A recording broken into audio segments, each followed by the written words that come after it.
Hi. Hello. Why did I put my headphones on? You finished your sentence, and then there was no follow-up, and I felt like one of those times when you walk into a room and you're pretty certain everyone was just talking about you. Yeah, we definitely were talking about how great you are. Yes. Good. I was going to say the same thing. It's like, you're Sam, you're a really great dad, and you're so handsome. I'm so glad you're my dad. Yeah. I'm glad I'm your dad, too.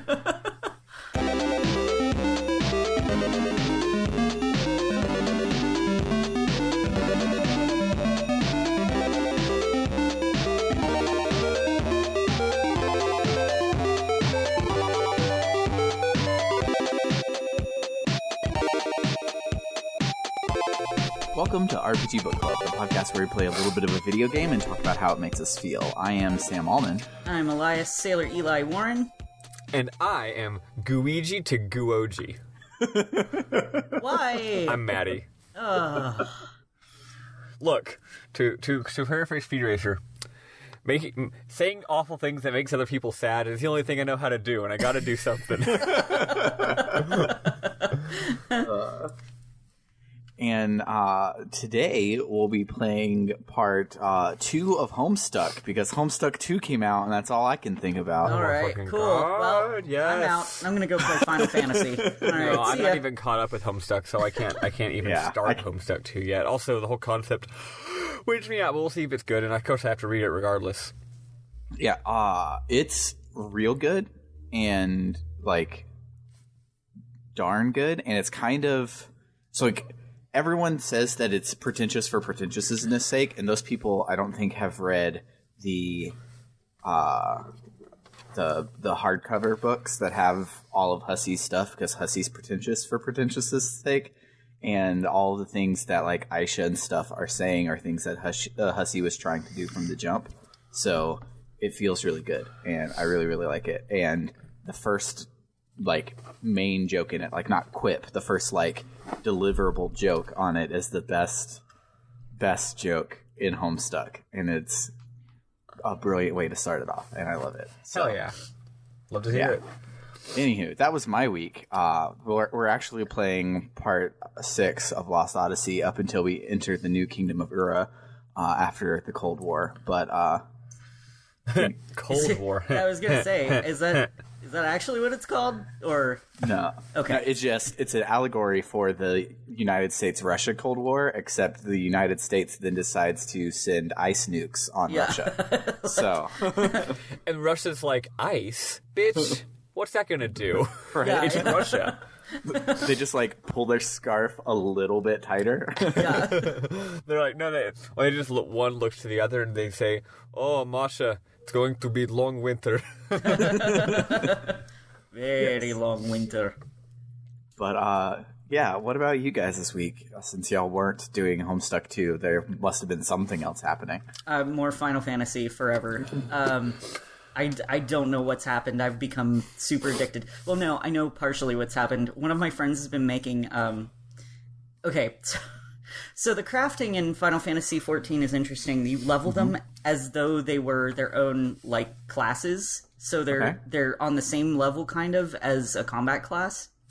That's really cool. Yeah. I always have wanted that out of an MMO, because it's like, crafting always seems like a thing you do when you're trying to get rest experience and you're bored. Yes, except you use rest experience when you're crafting. Yeah. It is a bit of a chore because there's a million different materials. They are going to be revamping it when they do the patch tomorrow. Nice. Tonight, technically. So I don't know what all that entails, but anyway, there's also these special quests called leaves, and they're basically repeatable quests. You can do up to 99 before you run out, and then have to wait for more allowances. So there's some for crafting and some for gathering and for the combat classes to make leveling up a little bit easier in certain areas, certain aspects. So one of my friends has been making me leave kits for crafting to get me from level 60 to 70 in all my crafting skills. And that has actually helped, like, reinvigorate my love for crafting because it can be such a slog to level up. And then, like, once you get to level 71 in a crafting skill, you get an ability that just makes everything insanely easy. Nice. Yeah. So I've been having a lot of fun with that. And I've been RPing, which feels great. I haven't really done a whole lot of RP in a while. Speaking of RPing, did you take part in the Halloween cosplay contest or just tradition in Final Fantasy XIV? Where you try to dress up your characters like a real world Halloween costume? No, I haven't done that. Okay. I saw a couple trending on Twitter. Like I saw Peter Pan and Wendy. Oh yeah. Cosplay and stuff. It was cute. No, I just put him in his fancy weaver outfit and then went around like he was some kind of nobleman. I love it. Yeah, we did go to a haunted mansion last night, which was really cool. Someone has a big mansion on Balmung, and they set it up like a maze, and then they've got like all different kind of decorations set up in ways that make it look really spooky. Like, nice. There was one room with there was a painting of the Sultana from Ul'dah, so she's a Lalafell, which are the little tiny people.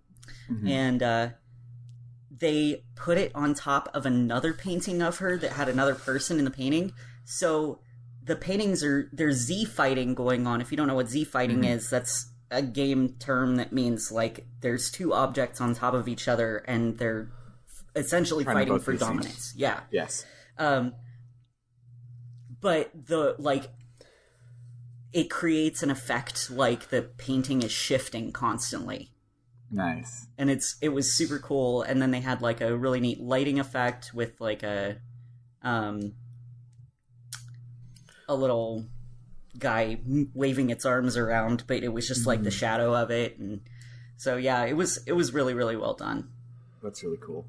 I love when people get creative and shit like that, especially when like they get creative in a game like that that's not like a Minecraft or a Second Life or something that's like designed to do that. Yeah. It's like that's why like back in the day all of the WoW machinimas I loved a whole lot because like nothing in WoW should let you make a machinima. Like it's just like nowhere close to being plausible, and yet people did it anyways, and that shit's really cool.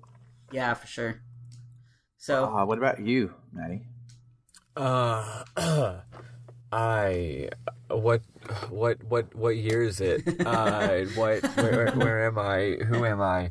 Why did the person who opened the door to that house, why was that not Sarah Palmer? Why did the lights flicker on and off? I don't fucking know. It's Monday. I'm awake. Clear eyes, full hearts. Can't lose. Nice.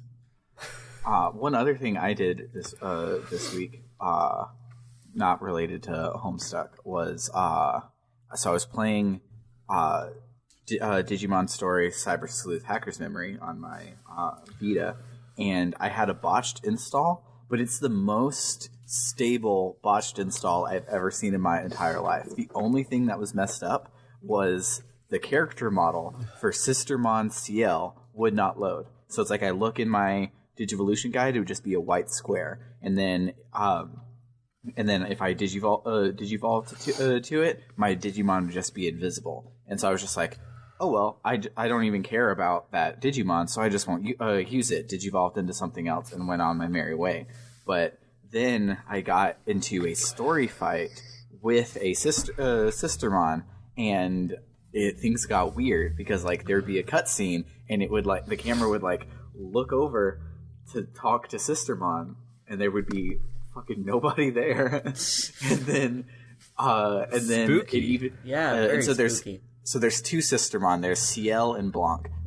CL is blue, Blanc is pink, but it's supposed to be black and white. It was noir in Japan, but Sistermon is a nun, and so a black suited nun was on the nose, and they didn't want to make Christians mad over here, so they changed the color. It was this big controversy thing back in the day, but so they fight together, and they have this like cute Charlie's Angels Sailor Moon power up extravaganza before they start the fight, and Sister Monsiel was just invisible for it. So you have like Sister Mont Blanc like high-fiving the air and like leaning up against the air and like hugging the air, and it was fucking ridiculous looking. And then the fight proper starts, and I go and I move my my cursor on who I want to fight, and it just like shows on the ground a nothingness is where I'm supposed to fight Sister Monsiel, and I'm like, this is so funny, ha ha ha.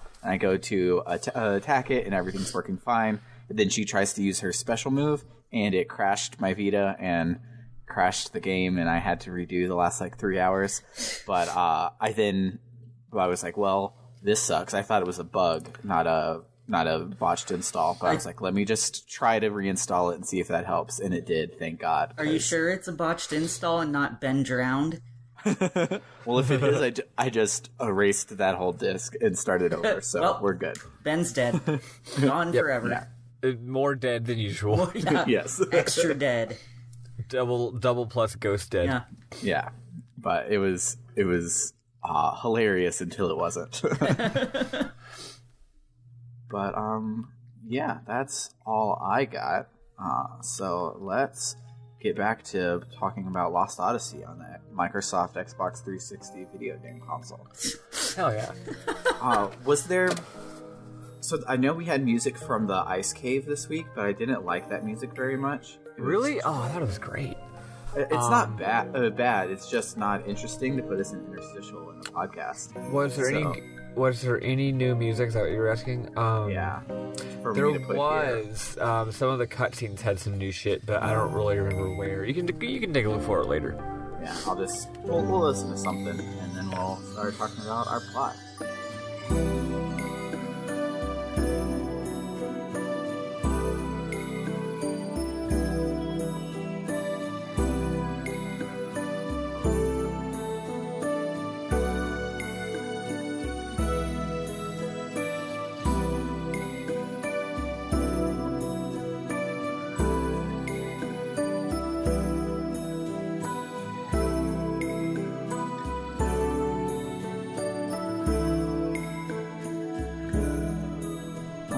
So, where we last left our party was in Disc 2, and they escaped the experimental staff, and Mary Tyler Moore jumped onto a boat and rode off into the sunset, and then there was a big ol' explosion of lightning and explodey shit, and we made it safe back to Saman, and that's where we are now. So, we roll up to Saman, and everything looks fine and okay in the boat. Like, it looks like there's no problem at all. Everyone looks like they're having a happy time.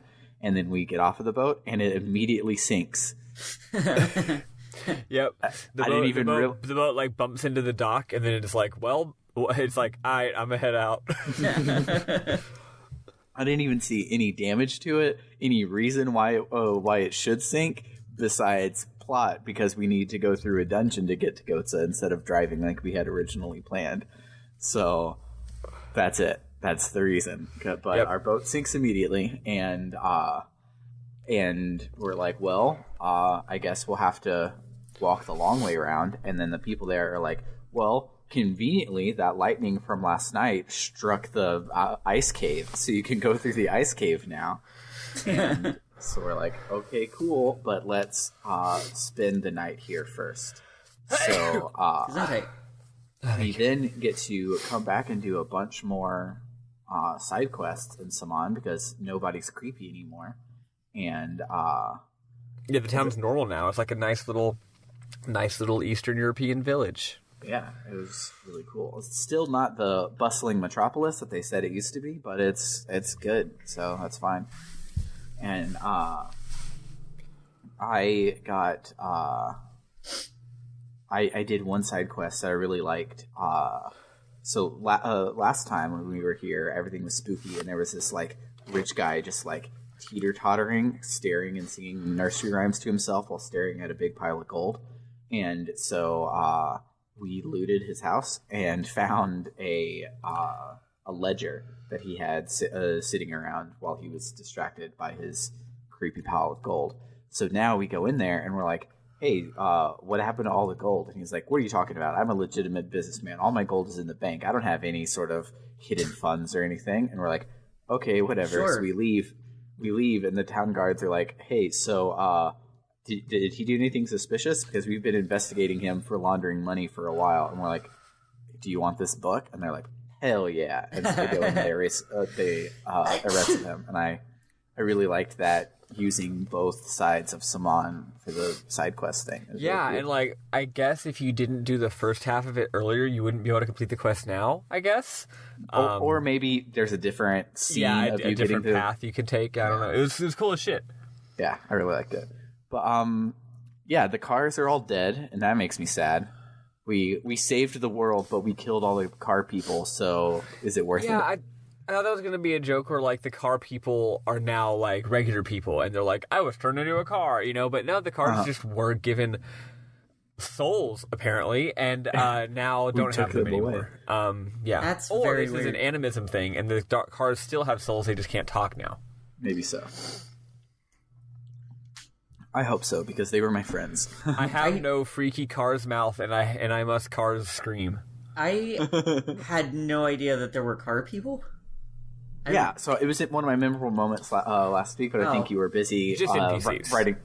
I think you were writing the was... Jansen report. Yeah. Don't worry, I have the Jansen report pre-written today. Good. Nice. But yeah, so it was just a joke in Old Saman where you would go and it would pop up to examine a car, and you would think like, oh, sweet, here's an item, let me like open the hood or something. But you go to do it, and the cars talk to you, and are just like, man, this town is really creepy. I wish I was born a boat, and other shit like that. And they were all cute, and now they're all dead. Well, Yep. Rip in pepperoni. Yep. So you make your way to the inn, and the kids go to sleep. So the adults all talk about what they're going to do, and Jansen is like, "So, what's up with him calling you traitors?" And they're like, "Well, Kangor's trying to take over the world right now, so we think he's full of shit, but we also don't remember, so we can't be sure." So let's try and go continue on our way to Ghotza and keep with the original plan. See if we can get them together to stop a war from happening. And they're like, Kaim dramatically is like, if there's something I've done that was awful, then I will atone for my sins. And I'm like, Kaim, you're a sweetheart. You're fucking fine. I promise. You don't need to worry about it. Yeah. They also do mention that when they came to this world, they did not walk through a portal. Their minds came through to this world, and they acquired bodies on this end, which is cool and weird, and I don't know what it means. Oh, weird. Yeah. I don't think that ends up mattering. I think that's just a weird way of expressing it, but maybe. Yeah. Oh, wait, no, okay, yeah, I think it's like they came from a higher plane of existence where they don't have physical bodies. You know, they came from like some sort of Gnostic soul. I don't think it's like, oh, we possessed a regular person's body. Yeah, the way she said it didn't sound... I'm forgetting, but I don't think there's anything weird like that. Yeah, the way she said it didn't sound like possessing. It sounded like creating from scratch or something like that. They had a little character creator, and for the first 2 years of their 1,000-year mission, they were like, "Oh my god, come on!" They were like, "Come on, Sarah, we gotta go." And she was like, "Hold on, I haven't gotten my character just right yet." And then they started their 1,000-year journey, and she's like, "Oh, now that I'm actually in it, it looks different. Never mind, hold on, we gotta go back." I gotta delete and remake my character. It didn't import my character from the last 1,000 years. But then like when they first get there, they have like a really long cutscene they have to sit through before they can create their characters, so they had to watch that like 15 times. Oh yeah. Also, both of the female characters turned their boob slider all the way up, which makes me think that they're probably being played by men. It's true. But think of it, considering Kaim looks like Keanu Reeves, he's probably being played by a woman. Because I was going to say that Kaim is really pretty, so that's probably a woman playing him. Yeah, Kaim and Jansen are definitely both like very female gaze. They're pretty boys. Speaking of Ming's boob slider, there's one of my memorable moments has to deal with Ming's boob slider later. Nice. But, yeah, so I think that's all of the plot we get from there in the inn. It then does a weird thing where it lets you control it while everyone's around the room, but no one around the room has anything to say. You talk to them and they're just like, yeah, cool. Yeah, You know, they all have one line of dialogue, and then it's like, do you want to be done? And you're like, yes. Like, what else would I do? It was weird, but it's just residual Legend of Dragoon still just poking its head out. It's making me really love this game. It feels so exactly what it was. homey. It was a Legend of Dragoon thing, but instead of being a big thing, it was like 5 seconds. Yeah. You know how much this game would rule if, when we got the boat, instead of it just being a world map, it was the fucking Queen Fury, just like hang out with all of your party now that the gang's back together, just like 30-minute set piece of feelings. That would be pretty tight.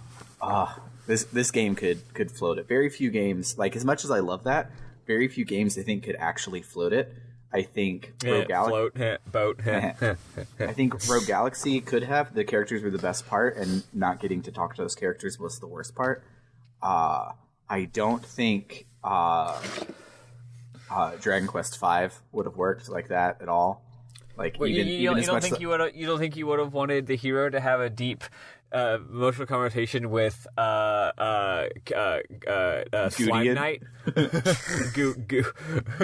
Goonie, or with Pack Rat or whatever. I was mostly thinking about Sancho, Bianca, and the kids, but yeah, what you said works too. I love you, Saber. You're the only one who understands me. Right. And then you get a control Saber as you're exploring the bottom reaches of the ship, and you have a special Saber and Sancho scene. But anywho, so we go to rest for the night before we head out to the Ice Canyon, which is a really cool dungeon. It does this thing where it does a thing that Zelda dungeons do a lot, and I love it when Zelda dungeons do it, where you start the dungeon and you can see your goal right there. Yeah. I mean, you see it on the map here, and it's small in the distance just because of camera placement, but it's right there next to you. But the way you get to it is you have to go up and down levels and slide and pass by wind and get knocked off by certain wind and other things. And the angle is the camera angle is tilted just right so that you're kind of running into the z-axis, but also it's sideways. It's it's halfway between being left to right and then being z-axis Crash Bandicoot. So yeah, you could see your goal in sort of the bottom left of the screen, the very end, and barely, but then you still have lateral motion and stuff. And yeah, it's a cool dungeon. As I mentioned earlier, I thought the music was one of the tracks on the OST, but it is also ambient nonsense. Yeah, it was good ambient nonsense, and it felt good that we had it, because when you go back to Saman, the new Saman happy track doesn't start until you go to the end to leave. So the whole time I was doing side quests in Saman, it was silent, and then the next couple of dungeons are silent, and I'm just getting a little weirded out by all the silence. And so this one having music and it being so good was a good thing. Did you interact with the dungeon's weird gimmick much? With the monkeys? Fucking monkeys. Yeah, I was just about to bring it up. So okay, cool. So there's mobs in this dungeon that steal from you. But unlike a Final Fantasy thief mob that steals gold or some potions or something that you don't really care, and then in Final Fantasy you also can kill them before the battle is over so you don't lose the items. These monkeys steal your worn accessory or weapon and then just fucking book it immediately that turn. You can't do anything to stop them. And I was like, this is total bullshit. And so you make your way through the whole dungeon, and you fight the boss at the end. It's this big dinosaur. There's a little cutscene on it. We'll get to it in a second. But you fight the dinosaur, and then behind where the dinosaur was, you find a chest that has a Elmon crown in it. The monkeys are called Elmons. You find a crown in it. So then if you go back and the monkeys they'll come to steal from you, but this time they'll steal that crown instead of what you're wearing. So then you go all the way back to the beginning of the dungeon, and there's a side room that was blocked when you first got in there. There's now monkeys standing in front of it. So you go and talk to those monkeys, and they're like, hey, we have all of your stuff, but it's because you were stealing the crown from us. And we're like, we didn't do jack shit. Let's fight. And so then you fight them, and when you beat them, you get all of your stuff back. And if they stole the crown from you, you also get a cool-ass accessory while you're at it. Fun fact, the thing you said about the path being blocked, no, that's bullshit. It's not blocked. You just didn't find it. Okay. You can go kill the monkey's ass at any time. Cool. I just suck. Yeah. No, it's fine. Yeah, no, so because I was really annoyed, right? So like, yeah, I looked it up because after 2 or 3 accessories stolen, because I'd already found the monkeys earlier, but they didn't do anything. They were just like, we want the crown, and I was like, cool. And then later, after they kept stealing from me, I was like, okay, fuck those monkeys. So I ran back, and they were like, what? And I was like, what? And they were like, what? And then I kicked their ass. I got my shit back. And after you kick their ass and get your shit back, they don't show up at all anymore. They don't show up in battles, and they don't steal your stuff. Yeah, it's really cool. And then I proceeded, like you were saying, with the rest of the dungeon. Yeah, but I looked it up because, like, I didn't even notice or really care the first time I made it through the dungeon, because they stole like an anti-paralysis band or something I could just replace in 2 seconds, so I wasn't really worried. But then when I was going back to grind for a side quest that's coming up here in Ghotza to get some extra gold, I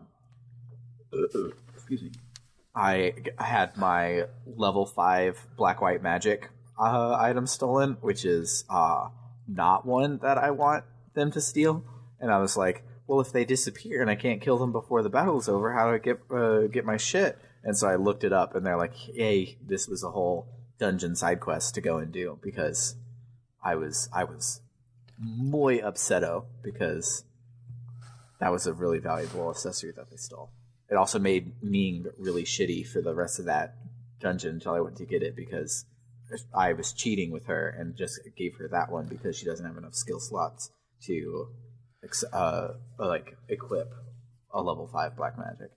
But anywho, so at the end of this ice glacier, we fight a boss called Dinosario. He's a dinosaur, you can tell, because his name is Dinosaurio. But Dinosario is a dumb boss. He just hits you, and you hit him, and that's all that happens. And he's really easy. Yeah, the only cool part is the cutscene that goes with it, because Mac, being a 6-year-old boy, walks into this glacier and sees this giant frozen dinosaur, and he's like, this is fucking kick-ass. And he goes up to, like, look at it closely, and it wakes up, and they're like, move out of the way, it's moving. And he's just like, you're just trying to trick me and scare me. And they're like, no, literally, it's a boss battle. And then they had a boss battle. It's like, Mac, dude, you're in a Japanese role-playing game. It's a boss battle. Did you not hear the foreshadowing? Yeah, so we then leave and go and start our next cutscene that lasts us till the end of the of the disc, pretty much. But it's good. And we make our way to the magic industry city of Ghotza, which has some JRPG architecture that, like, doesn't fucking make sense. You don't actually walk around any of it. The stuff you walk around is just like a industrial Midgar type of place. But you see in the distance that Noble Town is at a 45-degree angle, like its ground is at a 45-degree angle. All of the towers point in the other 45-degree. It doesn't make any sense at all. It's like Kingdom Heartsy. It's got this weird, janky Tim Burton Kingdom Hearts goofy ass vibe to it. But it's also Midgar. Yeah, because it's got an uptown and a low town. Yeah, it's weird. I love it. It's also Terrace. Yeah, but when you get to Nobletown, it doesn't even bring up like the world building on. Oh, we have like a magic energy engine that gives us artificial gravity here, so we decided to build everything at an angle or anything. You just walk through a gate and suddenly you're in Nobletown and things aren't crooked. but it's a dumb city, and I love it so much.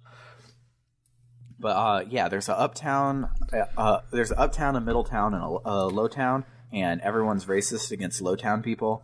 There's also a bunch of Kent people that are here, and you get to see a lot of dogs. And yeah, so we never saw these guys before. Dogs. It turns out that the people from the opening cutscene that were fighting with the Urans, the people in all the armor that we couldn't see behind their armor, I think we may have joked about how what's behind the armor, they're so weird looking. Yeah, they were all dog people. Yeah, I figured they were because they referred to him as Beastmen in the first NPC dump that you get, and the werewolf ones you were fighting for the tutorial battles looked like werewolves, and I'm like, oh, maybe that wasn't they were werewolves. Maybe that was just zombie dogs. Oh, yeah, also, did you actually see that you can go to Kent at this point? I did, and I know there was a side quest for it, but I missed it before I burned this fucker to the ground. Well, I will say, it's very minor.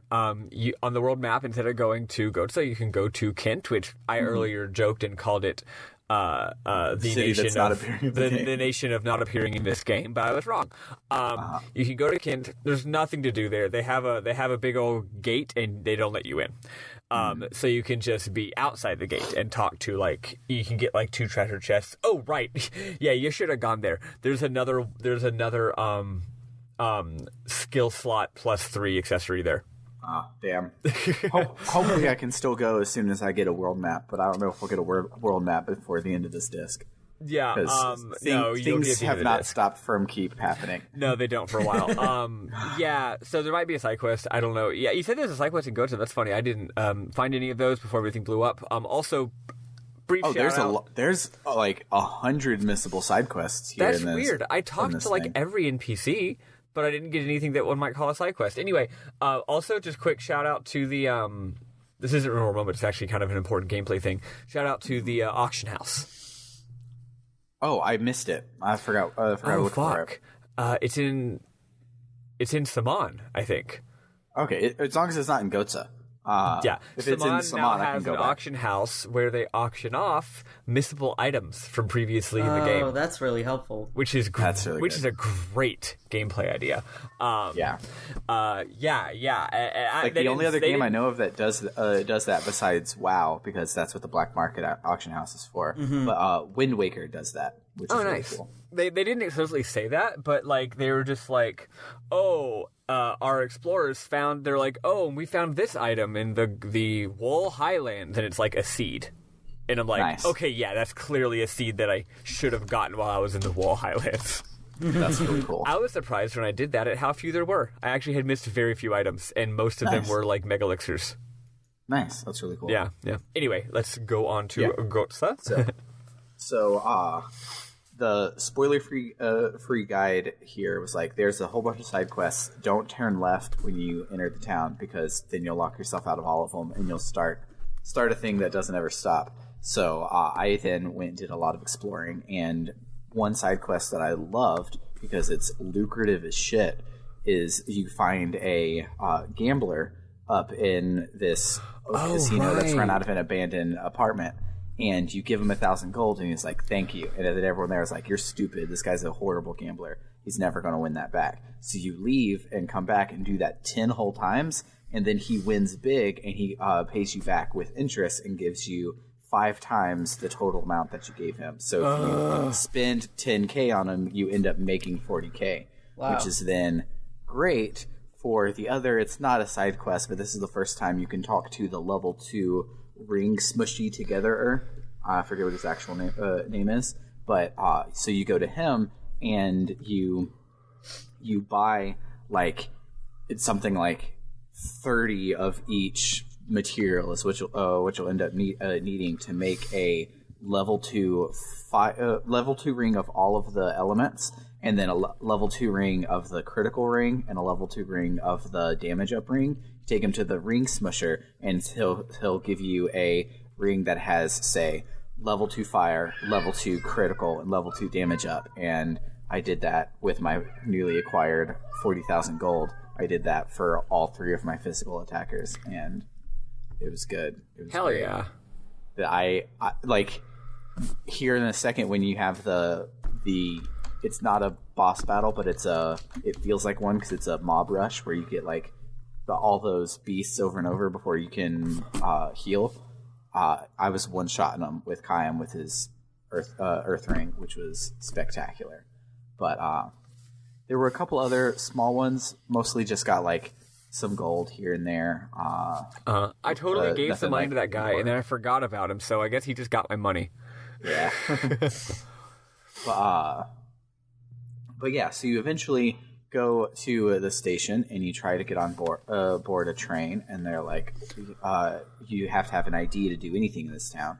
Also, if you do a lot of exploring, you find a bunch of places that say that. Like, you find this whole like shopping center up in Lowtown, and you go in there, and they're like, oh yeah, we don't sell to people that don't have ID, and you find that in a lot of different places. So when you get to the station, everyone's like, well, I guess we literally can't do anything because we don't have any ID.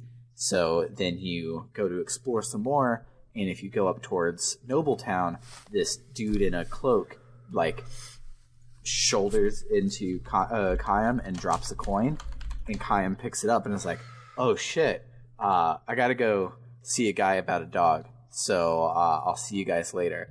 And Sarah's like, oh, me too, because I obviously know what this coin is. And everybody else is like, yeah, whatever, see ya.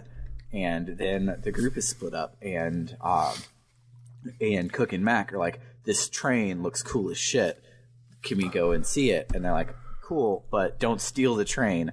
And I was like, that's a Chekhov's warning. They're going to steal that train. It turns out that just like the boat in Numara, just nobody locks any vehicles in this game's world. Nope, you don't have to. There's a boat, there's a car, there's a train. You just let people walk on and steal them. There's no security. Yep, it's great. So, so the kids run off, and Kayam and Sarah run off, and so we get to control Seth and Ming and Jansen, and we go up to Nobletown, and this time can make our way through. The guards are like, you can't come in. She's like, I'm the queen. Here's my shiny glowing birthmark. And they're like, oh, well, obviously you are the queen. So they let her inside. So then we make our way in front of the king, and he's like way on the other end, like opening of Kingdom Hearts Mickey's throne room ass, where you're like, I can't even tell if the king is here or not, like way far away in the throne room. Have you all seen the film Hero with Jet Li? Nope. Long time ago. Oh, well, that's kind of what this reminded me of a whole lot. Yeah, you have to pass through these gates to get closer and closer and closer. And they're annoying gameplay-wise because, like, you're designed to fail it once, but it feels like you did something wrong when you just have to fail it once and then you make it through. So I felt like, all right, well, what can I do differently? And I tried it again, and I got it. I'm like, oh, I think it's supposed to, because like the second time, Ming is like, stop being a cheeky asshole, king, and let us come through. So it's like him fucking with it, but it was weird. So we make our way up to... yeah, I was going to say that makes sense because of the cutscene coming up. Yeah. So we make our way up to the king, and he's like, what the shit? How'd you get through all the barriers? This was supposed to be impenetrable. And we get up, and it's just some dude. It's not the king. It's just some dude wearing the king's clothes. And we're like, who the fuck are you? And then it cuts. And now also they're like, hey, how come you were messing with us and bullshitting us? I thought this was No Bull Town. Stop it. So then we cut over to Kayam and Sarah in Lowtown, and we go back to the top of the apartment building. We go to the conspicuously empty room that we went to earlier when we were exploring. And thought, why doesn't this room have anything in it at all, but it looks fancy? Maybe there's an important cutscene here later. Yep. And so you go in there, and the guy with the hood is there, and we're like, hey, what's up? And he tosses his hood back, and it's the actual king. and his name is Mars. And Chaim and Sarah know him from way back. There's this really touching part where he talks about how he tries so hard to be a good king, and Chaim and Sarah refer to him as one of us, and he's like, even though I'm not an immortal, and she's like, you're not an immortal, but you care about this world just as much as we do, and it was really sweet. Yeah. But yeah, so he's like, coming up soon, I have a meeting with King Tolton, and we're going to try to avoid war. So you guys should come with me and sit in on that meeting as my advisors. And they're like, we'll do you one better. We have the fucking Queen of Numara with us. So let's go and just stop this war altogether, and everyone can just talk and conversate. And let's go have and this is a reference that neither of y'all will get, but some of our listeners will. Let's go have a colloquium of kings, and definitely nothing bad happens when you do that. Yeah. I was making a Tyler the Creator reference that neither of you would get. So wait, what part? When I said, so we can just talk and conversate. Oh, I thought you were just being weird. And Tyler the Creator is followed up, when I usually just stalk you and masturbate. But I didn't say that line because this is a PG podcast. We never fucking cuss on this podcast. It's fucking PG, people. He's also very good. Cut the shit. He's also very what? He's also very good. Yes. But, anywho, so he's like, okay, cool. But before we do all of that, you should know Gongora is an immortal too, and he's the bad one, and he's trying to take over everything. So if anything comes through that's his idea, it's a bad idea. Don't do it. You're not going to listen to me next cutscene, but look at me in my eyes and promise me if Gongora says to do something, you do the opposite thing. And he's like, I promise. I definitely won't do something else next cutscene. So then we get to control Mac and Cook for a bit. And this part was annoying because the trigger to make things go was this nondescript lady off on a platform that looks just like all the nondescript ladies in Ghotza. And since I was in a hurry, I wasn't NPC exploring. And so I was just talking to all of the conspicuous NPCs, like the guards and the merchants and the people that look like they belong in a JRPG, and nothing was working. Wow, so Sam, you're getting kind of ageist. Yeah. But, and so I eventually looked on the spoiler-free guide, and it was like, yeah, there's an old lady on platform 1 that'll talk about blah, blah, blah. I'm like, no, there wasn't. And then I go in there, I'm like, oh, she's just old and off to the side, and I didn't even notice. I was distracted by the kick-ass chest that's there for Mac. Objectively speaking, this is definitely an issue, but I'm thinking about it, and it's a little cute when you think about it in a certain way, because you're playing as kids, right? Mm-hmm. So, they're not adults. They're not RPG heroes. They're not going to be concerned with the important plot shit, or the guards, or the shops, or important things that a adult would focus on. No, they're kids. What's the thing that matters to them?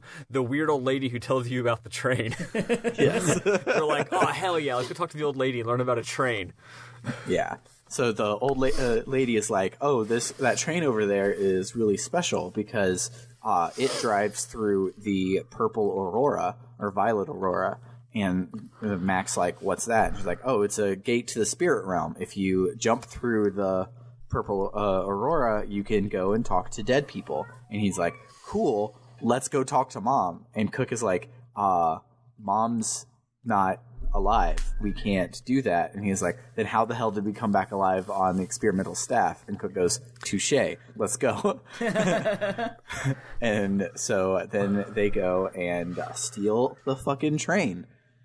Just fucking take it. Yep. They just walk onto the train. There's a guard in front of the train. He doesn't even say, don't go in there. You just go in there. If you talk, when you're exploring and you talk to him, he goes, don't go in there. This one's down for maintenance. If you try to walk in, he stops you. But then when the plot wants you to, you just walk in. And there's not even a sneaking little animation or cutscene or nothing. You just walk up, and it's a fade in an area transition. Maybe because they've only had the Magic Industrial Revolution for 30 years. They haven't had these fancy vehicles that long. So they're just like, no one thought of the idea that you could steal them.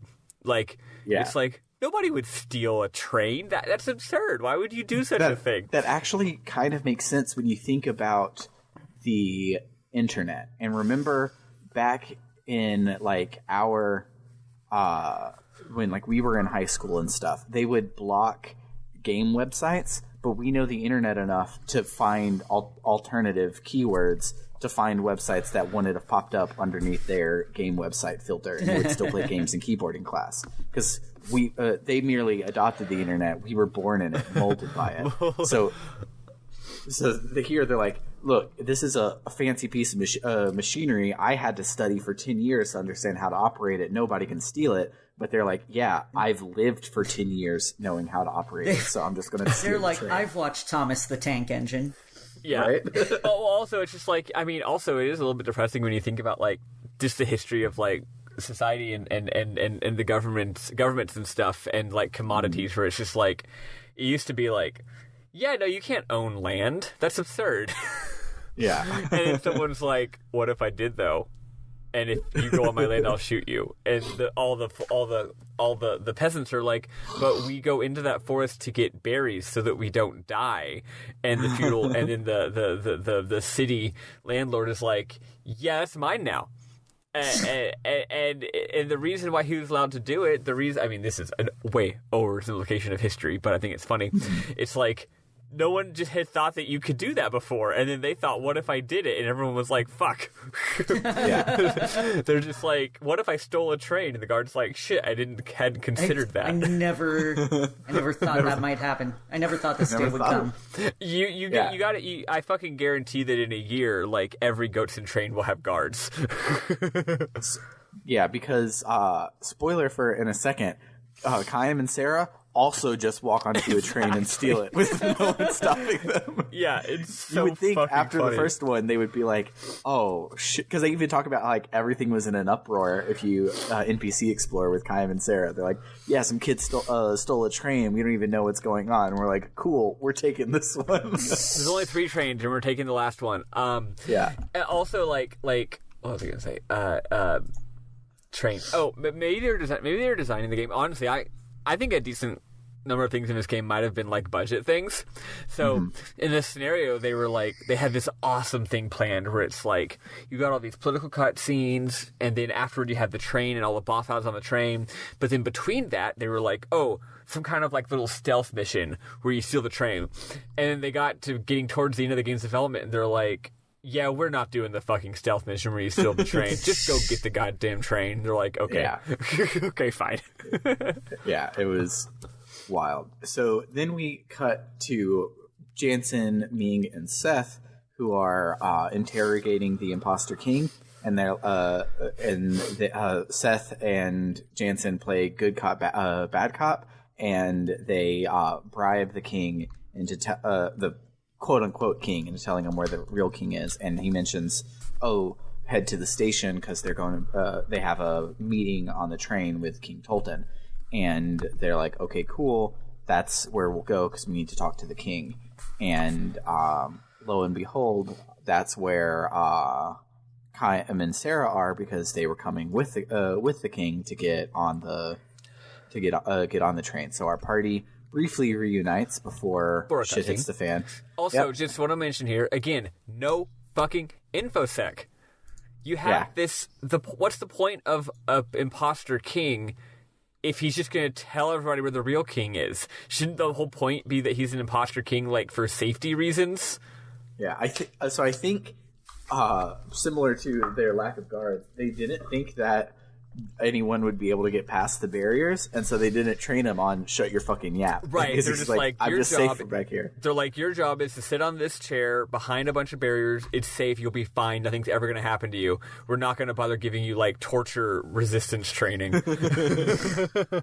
Or 1 gold is all that Jansen gave him. Was 1 gold. And then later Jansen was like, I got to get that back.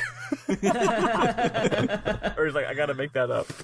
Yeah, it was good. So,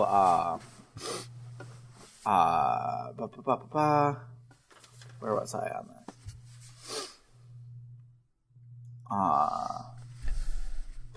Yeah, so our party reunites, and we're like, awesome, Ming. We were actually hoping we would run into you because we're going to go and stop a war with diplomacy, because that always works. So we want you to come with us. And we're like, awesome, that'll be great. So we get in and we sit in at the royal meeting, and hold on, but then we find out that our kids stole a train.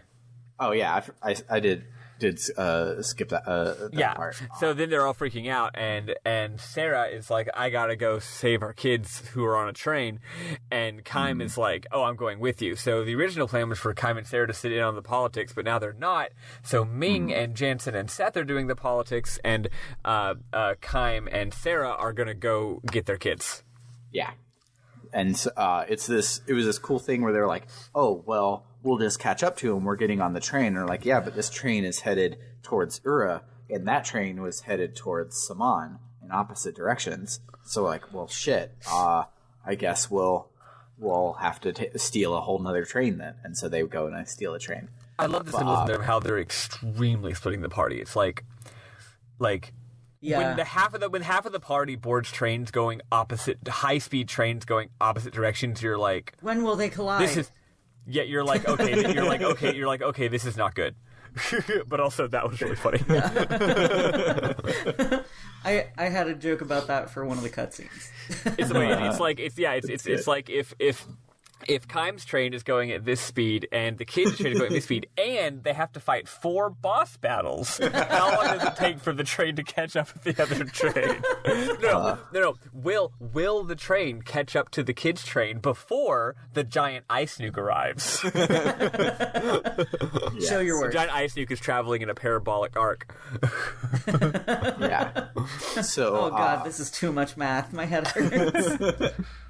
So, during the royal meeting, Ming walks out and is like, surprise, bitch, I'm not dead. And Tolton was like, yeah, I figured. And I'm just like, yeah, you're still, like, towing the party line right now with Gongora, but I think that's going to go poorly for you. And turns out I was right. But I think you're going to be on our side soon because you already aren't surprised that Gongora lied to you. So, yeah.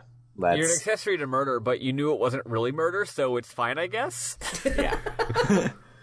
So Ming then tells Tolton, hey, Gengora's an immortal. The experimental staff is how he's going to take over the world. Don't fucking do it. Whatever you do, dismantle it right now. And Tolton's like, yeah, okay, that sounds good. And then it zooms in on his eye, and we see that he has a magic contact lens as well. And it cuts over to Gongora, who's like, yeah, that's fine. Go along with what they say. In fact, give them, set up to give them the plans to make their own. And well, he doesn't say to make their own; just says give them the plans, and it cuts. We find out in a second that it's to make their own. But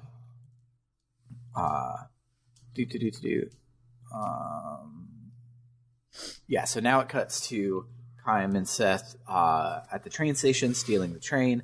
We do steal the train, and we start to ride it. But for some reason, the kid stealing the train was okay, but us stealing the train summons the military might of Ghotza, even though we're there on a diplomatic mission by the king who sent this order. You're adults. Like, I mean, it's understandable. It was cute when the kids did it. Yeah, exactly. Like, oh, a kid's stealing a train. That's adorable. What are they gonna do? They're gonna sit in there and they're gonna like honk the horn. Or worst case scenario, they die and they're not Ghotza, so no skin off our nose. Yeah, so whatever. Fuck it. Yeah. So when we steal a train, the army shows up and we have to do a bunch of boss battles in a row. They're all pretty easy, like pretty darn. The middle wave heals you every turn for no good reason. Well, there actually is some cute plot stuff here.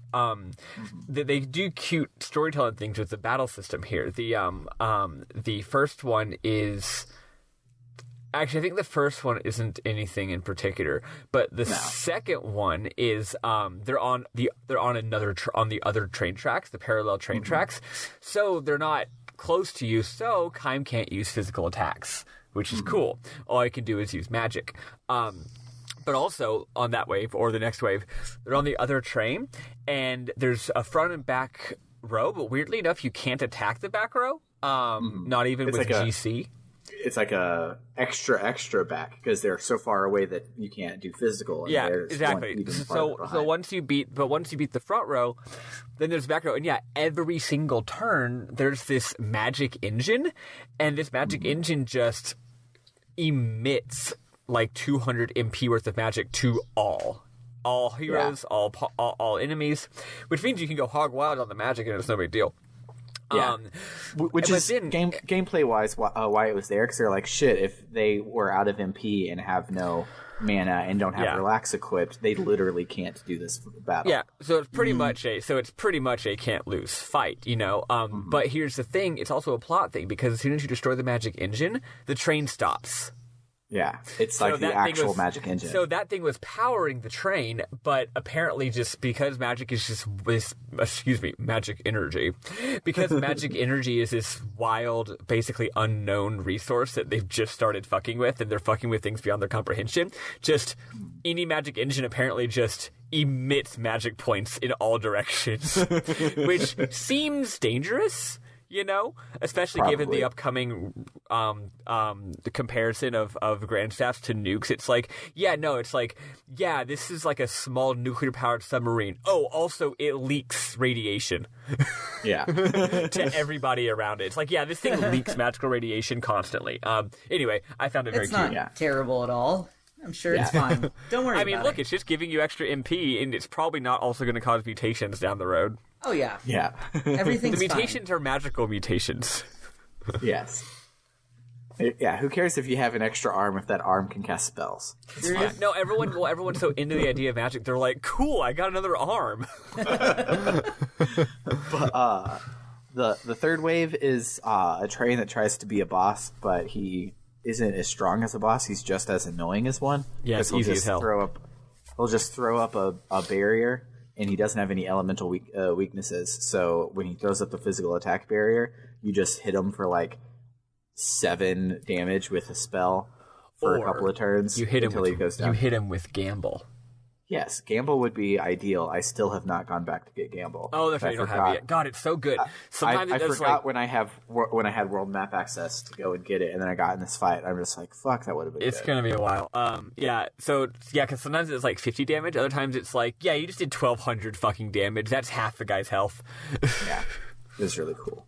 But after we destroy the boss, it cuts back to the dinner, where Tolton and Ming are discussing like current events and stuff. And Tolton is like, "Oh, Ura's been ravaged by pirates, and but to prove our military might, we've killed a bunch of them, and we've even captured the most dangerous pirate of all, Sed." And Seth was like, "Wait, you mean my fucking kid, Sed?" And they're like, "What'd you say?" And she's like, "Nothing. I'm not gonna get my ass thrown in jail." And so then Tolton is like, "Okay, so if we're going to exchange this information about the Grand Staff, let's do. We're going to do it in Kent. Let's make sure that the security there is really good." And King of Ghotza is like, "Yeah, don't worry. It's awesome. We have our people there because you killed all of their people in the opening cutscene. So they needed our help, and we're good people, or we try to be." And while they're talking about all this, Ming is like, "What's this? What's this shit about trading information about the Grand Staff?" And the king is like, "Oh yeah, sorry, I forgot to tell you. We're going to make our own, because the answer to this is a dangerous nuke that's going to blow up the whole world is if we have our nukes, then they won't nuke us because we can nuke them back." This definitely has gone good for many, many real-world situations before. Oh, yeah. It's a flawless plan. Yeah. And especially because it's a Cold War that hinges on the fact that the most evil guy in the game won't be evil. So that's the thing. They're like, okay, we're not smart enough to argue against the logic of mutually assured destruction because we just heard about this and we're not political theorists. But on the other hand, the guy suggesting it is an evil sorcerer. Yeah, that we just said 5 seconds ago. He's an evil sorcerer. He's trying to take over the world. Don't do anything that he says in regards to Grand Staff. Yeah, and then the Ghotza King is like, okay, I hear you. I see you. Counterpoint: we really want to have a Grand Staff. Yeah, and it sucks. So they try to argue against it, but it gets them nowhere. I skimmed over the coin that they found earlier, Chaim and Sarah. It has a basically Latin. It doesn't go into what it is, but an old saying on it that means like love will protect against all or something. And so when they get to this thing, like, how could you do that? He hands the coin and he's like, I do this out of love for my country. And Ming's like, that's not how love works. That's not how the Force works. You can't just do that. Nukes aren't an emotion, numbnuts. Yeah. And so then we cut over to Ura, of all places, and my brain is throwing up question marks like that one meme. And then we see Grandstaff get completed, and it flies all the way from the Sea of Boughs to the courtyard of Ura Castle and just lands there. And then we see Gongora like evil laugh, evil laugh, like his staff just showed up. So then he stops moving, and your controller starts working, and you get to play as Gongora. Oh shit! Really? It was wild, and I was point, like, Sam's freaking out because he's thinking, "Oh God, is Gongora going to end up being a party member?" Actually, but as you suspected, it's a fake out. Yeah, it's a fake out. How do you know it was a fake out? Because I pressed triangle. It's not triangle. It's whatever the top button is. I can never remember. Triangle to open my it's open triangle, my not menu. triangle. Actually, it's triangle. It's Y on that one. Every controller that has AVXY puts them in different places, so I can never remember what button's what. But so I pressed Y to open my menu, and it didn't do anything. So with Tolton, I could check my menu. With Cook, I could check my menu. Since I couldn't with Gongora, I'm like, they didn't worry about giving him stats. Yeah, he's not real. It's a flex. Don't worry. Yeah. So I was like, thank God. I was worried about how that, like, because it's literally setting him up to be like super space, extra dimensional, crazy Cold War Hitler right now. And I'm like, there's no redemption arc I will accept for him to join my party. Like the one that everyone knows about in JRPG history of that redemption arc. I buy that because you spend half the game exploring his redemption arc. This one, no way in the last disc would there be any reason for him to join the party. No fucking way. Eli, we're not saying what it is, so sorry. Yeah, we wouldn't want to spoil it. Because it's really, the one that we're talking about is really good, and it's a game where we really want to play on the podcast. Yeah, so. yeah, that's why I'm not saying it. What was I gonna say though? Redemption arc, characters. Oh, it did make me interested in the idea though of an RPG where like you alternate like party switching, like FF6 this FF9 style for like the whole game, and just one of your parties is just the villain. That would be cool. And you're just bad, and that's how it is. And like, it's not like a clever redemption arc. It's just like, no, you part of the game you play as the villain, and you do villainous things, and you just play the story out. You know, toy with really like cool. Player character identification and stuff. It'd be neat. Yeah, it would be really neat. Yeah. So, as Gongora, I try to explore, and there's nothing to do. I was like, I want Gongora to find a slot seed and pass it through the ether to Kyan and Sarah. Yeah, he finds a skill seed, and then Kyan all of a sudden is like, I feel like my bag just got a little bit heavier. But so you go down to this big podium, and you give a speech that, so like it was at this part where like it had been cutscenes for a hot minute, so I turned my TV volume up and I went to use the restroom right next door, just listening. And then he starts talking in his speech, and he's like, "Yeah, King Tolton is dead, and it's all Ghotza's fault, and blah blah blah blah blah." I'm like, "Wait, what did I fucking miss?" Because like I had walked away when there was some banter with like Seth and Jansen going on at the end of the thing, and I'm like, "Yeah, it's banter. It's not important." And I'm like, "Wait, did Seth like stab Tolton or something while I wasn't looking? Like, what happened?" But no, he's just talking out of his ass, and he's just like, "Yeah, Tolton's dead, so I'm going to be king now. I don't have any reason to be king. There's no, but as we proved earlier, I can just say that I'm king now." Tolton got assassinated, and also before he got assassinated, he told me that if he got assassinated, I'd be king. Maybe the extreme naivete of everyone in this game's world is, maybe it's actually intentional. Maybe it's a theme. Maybe it's like, this world is new to the whole industrialization thing. They're new to the whole fascist dictatorship thing. If someone comes, they're all just tiny idiot babies. If someone comes along and says, "Hey, the king's dead and I'm king now," they're all like, "Sounds legit. Okay." Well, you don't know why you would lie about this. I think you might actually be onto something, because the game, obviously this part of the game is about the Cold War, and it's about not learning things from the past. The people who know stuff from the past have, like, all of the dreams that Chaim has are crazy different from what the world is, and nobody remembers them, even though 1,000 years ago wasn't like that fucking long. Like, of the last 1,000 years, like, the Oxford College has been there for all of it, type thing. Yeah. We can look back and be like, "Oh, the Dark Ages fucking sucked. Let's not do Dark Ages stuff again." But here, they don't have enough writing or whatever. So, like, the things we remember, like, the theme of many of Chaim's dreams are, like, he goes back to this place over and over again. And, like, even in the thousand years, the, like, things that were true just became myth and legend by the time that Chaim came back to visit again hundreds of years later. And it's like, that shit doesn't happen. So maybe these people don't learn from their mistakes. They don't think critically about the past. The theme of the stories is definitely what makes the stories so. We'll talk about the stories later, because I still haven't read a single one of them. I have read all of them in the past, just not this playthrough.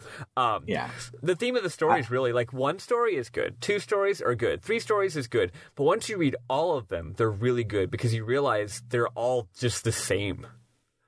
And I mean that in a good way, not a bad way. It's like, humanity is the same everywhere and every time. Humans have the same problems everywhere. We're always doing the same shit. You know, the human heart is a constant, basically. But also, we're all idiot babies, and we never learn. And also, I think this game is largely, even though it's got a Cold War allegory, it also very much is just about the advent of modernism, right? And the way that it changes society. So yeah, I think it's just like, these are all naive babies who have been stuck in a medieval times loop for the last 1,000 years because nothing ever grows or changes. And as soon as something actually does start to grow and change, they don't know what to do. And if an evil wizard says that he's king now, everyone thinks that sounds great. It's really cool. Like, this game, like, when... also, shout out to Vimk. Oh yeah, hi new friend. Hi new friend. They've been really active. So they mentioned that Lost Odyssey was a JRPG, and, like, I kind of get it, because it feels like a PS1 Final Fantasy game, but also it's not Star Wars, and that's a lot for JRPG politics, for it not to be Star Wars. And it really does feel like it's saying something more than just being a story about something. Yeah. Which is really cool. I really am digging this game. But, so he says that Tolton is dead, and it's all Ghotza's fault. He was assassinated. I'm king now, and my first idea as king is I'm going to nuke the shit out of Ghotza. And we're like, okay, cool. And so then it gives you control of Gongora again to go and do a thing. And I'm like, make him jump off this balcony. Like, if I'm controlling him, I want him to die, but we don't get to do that. we instead go to the top of Grandstaff, and that we've brought all the best magicians in the land together. And Gongora's like, to prove your loyalty to me, don't defend yourself. I'm going to kill every one of you with magic. And so you then get put into a fake boss battle where you play as Gongora, and you cast all 7 of your spells at these people, and they 7 spells for 7 wizards. My favorite musical. Yep. Yes. And all the wizards die, but the last one, because you think it's like, I'm going to find the person that can survive all of my magic. That's who I want to work with me. And so you get to the last one, and he throws up a barrier, and he's like, "What can us dying do to help you or whatever?" And so Gongora is just like, "You fucking threw up a barrier. I'm gonna kill you." So then, when everyone dies, he then summons them all back to life as like lifeless husks that he even says have no soul and no attachment. And he's like, "You work for me now, and you're gonna go and fucking kill the immortals." And they're like, "Cool." And he also mimics what Kayam said, which we now know. Like, at first I thought it was like, oh, it's a cool like reference to earlier, but no, it's I thought Gooch was referencing himself earlier, and I mean technically he still is, but it's also Gongora could see Kayam say this before, and so now he's like, because the magicians are like, but aren't they immortal? And Gongora's like, I've got all the time in the world. And it's really good. Oh, and notably, the one that threw up the barrier, he does get revived, but then Gongora's like, actually, I'm going to kill you. So then he kills him again. Yeah. It was good as shit. So he's bad. He's bad. Yeah, it's weird. I never would have thought of that. I never even considered that he might be bad. Also, Maddie, I want to thank you for sending me on a wild goose chase when it first started, because it's obvious that Gongora's been bad since the jump. I've never thought it's been 100% obvious. You were all like, oh, maybe so and so's the bad guy, and I was like, yeah, maybe. Yeah, but I only thought that because you were like, so what do you think? Do you think Gongora? Who do you think's the bad guy? Do you think it's Gongora? Do you think it's Roxanne? And I'm like, well, shit, it's obvious that it's Gongora. She would only be asking me this if it was not obvious. And so I was bending over backwards on ways that Roxanne could be the bad guy, but no. Oh, I didn't even mean to do that. I was just mimicking the way I feel when I play any game, which is like, this person's obviously the bad guy, but maybe there's going to be a twist and they won't be, you know? Yeah. I realized like what you meant by it in the postscript, but at the time I was like, oh, she's just trying to gauge my reaction and see if I can see the twist before it happens. But no twist. He's the bad guy. The twist is that there is not a twist at all. Yeah. Good twist. So he then nukes the shit out of Ghotza with a big ol' ice UFO, and it like the Ghotza Navy gets hit by a meteor a la the Wool Highlands, and Ghotza City gets hit by a big ol' ice UFO, and it freezes everything. So like all of the citizens, all of the everything is frozen. Also, this week we had 2 of our first FMVs, besides the one at the very, very beginning of the game with Kayam on the train. But like everything else here and there, but not like this level, not super long. But when we first met King Ghotza, we had one, which was kind of unimportant. That one could have been an engine, to be honest. But then this one with the ice UFO like crackling and doing all that stuff is an FMV, which is really, really pretty. But so then they on the train they look out and they see that everything's being frozen, and they're like, well, shit, what's happening? And they're like, Gongora is using the magic staff to blow us up. You know, the thing I told you to not let happen 5 fucking seconds ago. We're talking about the politics train right now. Yes, the politics train. Sorry, I forgot. There's everyone's on a train at this moment. But and so she's like, it's the Wool Highlands all over again. Tolton starts hyperventilating, and he's like, I really don't know anything, when they were demanding answers. And Mars orders his guards to activate the contingency plan, and they're like, what's that? He's like, well, like, as a king, I have to avenge my country with military might. And they're like, no, this is the bad idea. But but then as he starts to go off on the I'm going to blow up the whole world thing, one of the Urin guards walks up to Tolton and hands him a stone, and that stone opens up a portal, and he teleports away, and Seth is like, oh no you don't, and jumps after him and goes through the portal with Tolton. And so then the I must have missed this part completely, so I'll just read it off the IGN guide. So one of the guards there manages to slow the flow of the ice that's creeping on like all along the walls and stuff, but it's not enough. So the ice coats the interior of the car, and Mars and his guards are suffering and turning to ice themselves, but Jansen and Ming team up like the Avengers and are holding up their magic to save themselves. So you didn't see this part? I didn't see that part. Okay, well, there's an extra great part about it. I guess it's a plot part, but I'll just do it for my memorable moments later. Okay.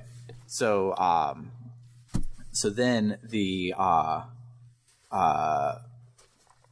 wow, I didn't see this part either at all. You know what? I just played last night. I'll take over. Okay. Does that work? The part I was talking about was the ice crystals break onto the train, which came in Sarah are riding, and Gangora appears in one of them. I didn't see that or even hear that at all. That's weird. In the bathroom or having a child. I think this is where the bathroom came in. But. Gotcha. Okay, yeah. So actually, I won't do memorable moments. Actually, what happens is, so they're all like fucked up. Everyone's freezing to death. But then Sarah at the last second, or not Sarah, Ming at the last second busts like a little orb of protection around herself, and then she puts one around Jansen as well. And then they merge their orbs, and you can see both of them are actually doing magic. And they're both like, oh, I don't know how much longer I can hold on. There's a lot of energy to withstand this cold. And then I forget the exact line, but Jansen says a really cute, really sexy line here where she's like, this ice might seal our fate. And he's like, oh, how about we seal it with a kiss? And here's the thing. They don't kiss, but like it extremely works. Like nice. They are getting very cozy right now. Yeah. They are in a ball of warmth, surrounded by coldness, and she is giving him eyes, and he is giving her eyes. It's really sweet. Yeah, there also was a bit earlier where after Jansen and Seth do good cop bad cop, where Ming gets a little jealous of Seth, and it was like definitely. And then Ming mentioned to Jansen, he's like, "No, not me and Seth." And the reason he's saying that is because obviously I like you, Ming. But anyway, so then it just fades to black. So those heroes, where we leave them off this week, it's just they're question mark. They're in an ice train with magic protecting themselves, and maybe they're gonna die. That's how we leave them. So then we switch to Kaim and Co. Yeah, so they're in a train, and a bunch of ice crystals show up, and the ice crystals hit the back of the train, and then one of the ice crystals makes like a TV screen, and Gongora is just like, "Mwahaha, fuck you," basically. And then Kaim, extremely coolly, just fucking punches the ice and shatters it, and he punches like directly towards the screen. So he just does this just beautiful form. Just like, I love how much punching he does, considering he has a sword. And the next scene, him and Sarah are like, we got to fight the monsters, and they both like put up their dukes. And I'm like, you have swords. Anyway, so he punches the ice. That's it. It's nothing. It was just taunting. Okay. And then they're like, we got to get to the front of this train because Sakaguchi loves making dungeons where you have to get to the front of a train. Well, actually, that's after the part that I did see. So a huge, large glacier falls on the tracks, and we're headed right for it to get smooshed by the glacier. So they climb to the top of it, and they finally have caught up to the kids' train, and they're like, we got to jump train to train. And Sarah's a little like, I'm a mage. I am not the athletic type. You're the one that can run at 1,000 miles an hour. I can't do this. And he's like, don't worry, baby, I got you. And so they jump at the last second as their train gets smooshed by the glacier, and then they land in the train dungeon. You're right. I forgot the train dungeon is the second train, not the first train. You're right. Yeah, so they rush to the front. There's a bunch of small battles. There's a scene that's there's a set piece that's designed to make people like me get anxiety because the ice is creeping up to freeze the train as it's going. But there is a puzzle in which you push blocks around to get access to a bunch of items that are missable because obviously this train is not going to be there. One of those items is a slot seed, and so I'm like, I can't not get all of these glowing items. And so I game over like 3 times trying to figure out the fastest way to do everything because you have such a short time limit, and gave me anxiety, but I loved it. Yeah. But, also, extremely cool use of the Unreal Engine. In real time, like the ice is creeping, and the like game, the area's textures are being like replaced by like icy freeziness. It's really cool. Yeah. So we make it to the front of the train, and we see the kids, and the kids are doing their own protection bubble, and is real cute. And so we're like, okay, well, kids, don't worry, we're here, we got you, we can stop the train somehow, but we can't do it. So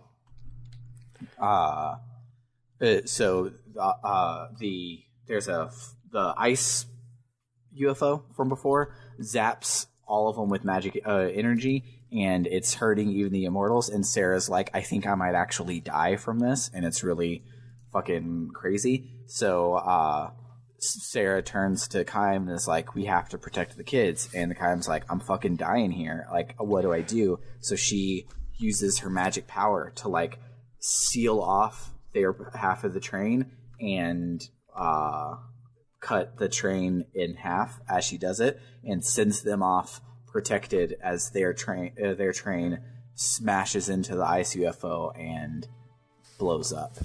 And it's sad.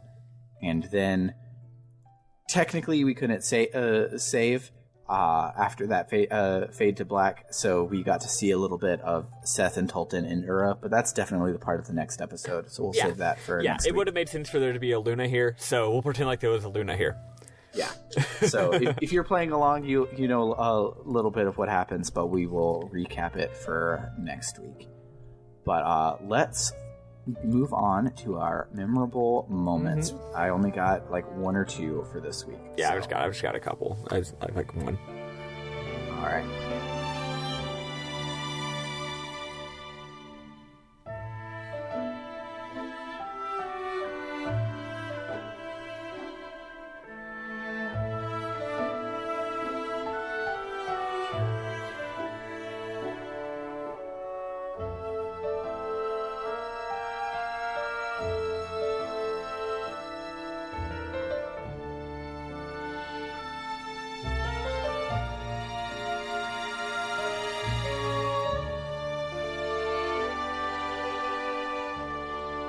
So, Eli, you wrote down yours, so give us the Jansen report. Okay. Today on the Jansen report. So, when they're getting up to the Emperor, or the quote-unquote Emperor, they're met by these 2, like, weird robot potbelly guards outside, and they're getting interrogated. And Jansen says, I'm not taking a cruise anymore. You know, they always never tell you all the fine print stuff. You know, in regards to the whole, like, being on the boat and then the boat sank thing. So I thought that was good. It was really good. And then he follows up a little later with, odd things have been happening in Numara. You know, people losing their clothes and stuff. Oh, yeah. And then so Ming is getting questioned about whether or not she's actually the Queen of Numara, and she's like, oh no, I just have to show the glowing seal. And both Seth and Jansen seem to think that she's about to whip out her baps. Yep. Which is great. So did y'all notice that they totally modeled her boob vein? They what? What? There's like a big old like visible like blue vein on her boobs. Oh, Did no, I not don't, notice that. Detailed boobs. I don't stare. I'm polite. I am a gentleman. Well, I'm gay, so I'm a gentleman, unlike Jansen, who was definitely staring at her titties. Yeah. Like, as they're heading in, Ming's just like, "Oh, that was for everyone's sake. It was necessary to show that seal." And Jansen's like, "Yeah, that was nice." Like, remember that time? And they're like, yeah, it happened 30 seconds ago, dude. And then I can't remember. I think this was when they were talking to either the fake king or the real king, one of the kings. And I can't remember who it was in regards to, but Jansen says, "I mean, we could have killed his family, but that's messy and takes too long." Yeah, so that was because that was one of mine. That was when they were leaving and they were playing good cop, bad cop. Oh, and he yes. was like, "Wait, were y'all just playing good cop, bad cop?" And they were like, "Yeah, like we planned the whole thing. I mean, we could have just killed his family, but that would have taken too long." Yeah, which I like his reasoning. It's solid, very sound. So that's what I've got for the Jansen report. Hell yeah. Nice. I only have one because both of mine were on the Jansen report. Both my others were on the Jansen report. But so this is technically forward a little bit. So when you're playing as Seth and Tolton, you have to fight a couple guards. And Tolton's victory stance is not like a flex where he puts a sword up on his shoulder or anything like anybody else's. He breathes a sigh of relief because he was scared out of his wits, and it's fucking amazing. He like doubles over holding his chest like, "Oh, thank God, we won." And I love it so much. That's fantastic. What about you, Madeline? I just have 3 quick ones. So the first one is that, here's what I did from this week. I got a haircut. I look super hot now. Anyway, I did that because my haircut selfie was next to my memorable moments picture. Nice. That reminded me of what happened this week. Anyway, I have 3 quick ones. One is that there's a whole lot of really cool world building in Ghotza that I won't go into in the interest of time. But one thing that they actually touch on quite a bit is that they're dealing with everyone's worried about the pressures of job automation, which is too real. People are like, Ghotza may be a superpower, but the city is getting worse and worse, and the magic engines have taken all of our jobs. So that's cool. And then, like I said, there's a lot of backstory. Universal basic income, Bernie 2020. Exactly. Wait, I agree with one of those things. Anyway, in addition to that, the room where you talk to the king later, I went there before I talked to the king, didn't realize I was going to talk to the king, and I took a bunch of pictures. It's just a beautiful room. There's a lot of great architecture in this game and really good in this town and good lighting and shit. Everything's very ornate and cool as fuck. And then the next thing, I think this is the final thing that I have, is the part of the game where they say the theme of the game. You know how that happens sometimes? When they're talking to the king, they're about his backstory. They're all like, "Oh, you learned about the meaning of life," and then they say, "You fear for the things that you try to protect, and it's a fear that you become accustomed to." And that's a pretty good line. But then after that is an even better line, which is... Here it is. Sarah says the important thing is knowing that nothing lasts forever, because knowing that something isn't eternal is what makes it precious. And spoiler alert, that's the theme of the game. It makes it things being not eternal is also makes something worth fighting for, and what matters is love and the ability to fight for what you love. Yeah, so that's that, and that's why the Immortals decided that saving some non-immortal children was more important than their immortal asses. Yep. And it was real good. Also, at the end of the game, we now have 4 different parties. Yeah, loving insane. Like, I can guarantee you that that Sakaguchi was sitting around and was like, all right, so I think the most literary Final Fantasy that I made was 6. And one of the cool parts is when we split the party. What if we do that, but we don't stop, and we do it for 4, and we do it a lot. Let's do that. They keep don't stopping. Yep, they keep don't stopping. But yeah, that will do it for the Lost Odyssey portion of the week. I will now enter the what are we fucking playing next, folks? Part of this week. So going live later today, recording not today when you hear this because I have no idea when I'll edit it. But going live later today is going to be the voting for our next block of games, which, spoiler alert, I won't be here for. It's baby time when Lost Odyssey is over, and so I will be taking the next... have himself a baby. I will be taking the next 2 entire games off, so hopefully I remember how to podcast when it's all over. But, so the next 2 games that you guys get to vote on is either Danganronpa 1, which is a anime detective visual novel, or Phoenix Wright Ace Attorney for the Nintendo DS et al. Which is also anime detective visual novel. Yes, there you go. So that's the theme. It's very on the nose. RPG these games book club. Yeah, these games are often spoken about in the same exact sentence, where people are like, oh, I love visual novels, but ones with more gameplay, like Phoenix Wright and Danganronpa. So there you go. Yes. But, those would be great. I've already played Danganronpa, so I will not be mad if you guys pick that one. But also, if y'all do pick Ace Attorney, it's a fucking visual novel. I can probably play Ace Attorney and take care of a baby.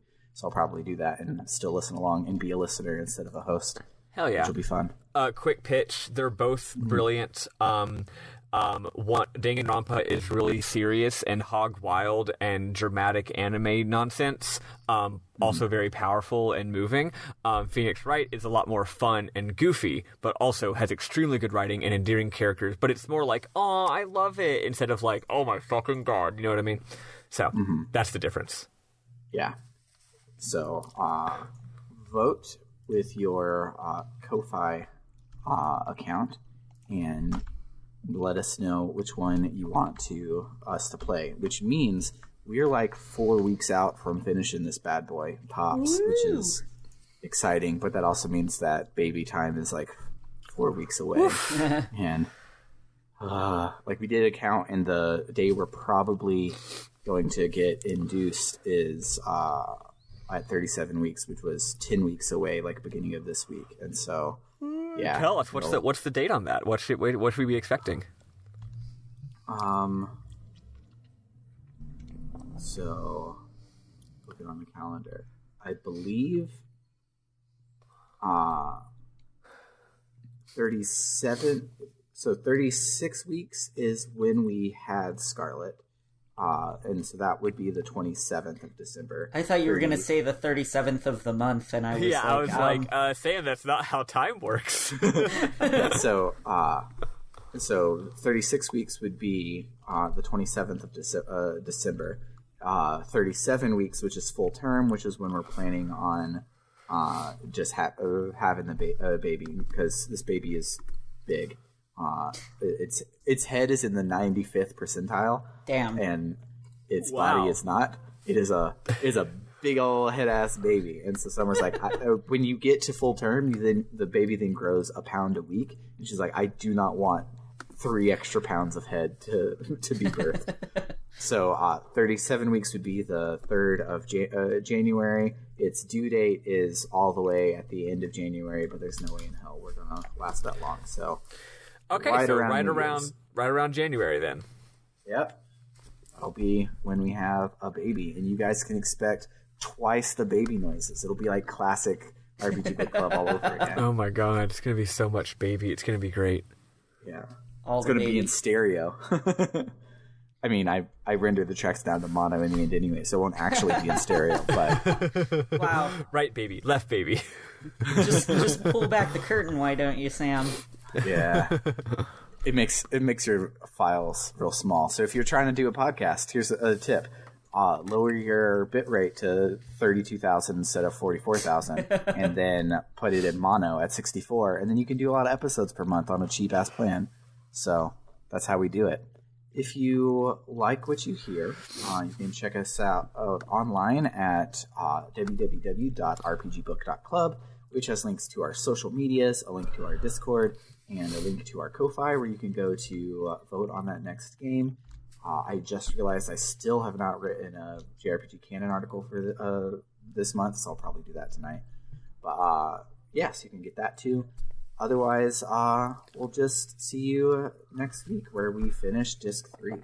Sounds good. Yep, saving at Disc 2 had a Luna, so probably this one will too. Yeah. I jumped the gun on saying goodbye. Sorry. I just wanted to be clear for the listeners. Sorry. Most games that switch discs have to have Lunas at the disc. Yeah. Just in case something goes wrong. True. For RPG Book Club, I have been Sam Allman. I've been Elias Sailor Eli Warren. I'm Maddie. Bye, folks. Bye, bitches.